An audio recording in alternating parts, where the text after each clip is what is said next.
Kang, budak teh geus menang di surat di sekolah geus 5 bulan enam can bayaran. Terus kumaha? Nya adik itu mah budak teh bisa dieureunkeun ti sakolana. Atuh cing madap ka guruna. Terus ngobrol. Bapak perkawis pelajaran nutos dipasikeun kapun anak abdi ngahaturkeun 1000 nuhun. Namun abdi teu tiasa ngabales kebayaran sekolah angin Gusti nu tiasa ngabales mah. Gandeng jurig ari sakeuna guru tanggung jawab nah hatu ke sayang boga budak. Hah?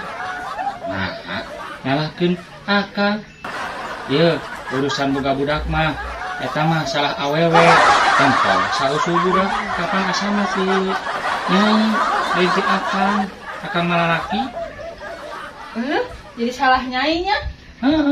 Tempel sausul budak kapan asal mah si Nyai akang mah sekedar usul. Gandeng jurig lieur aing mah.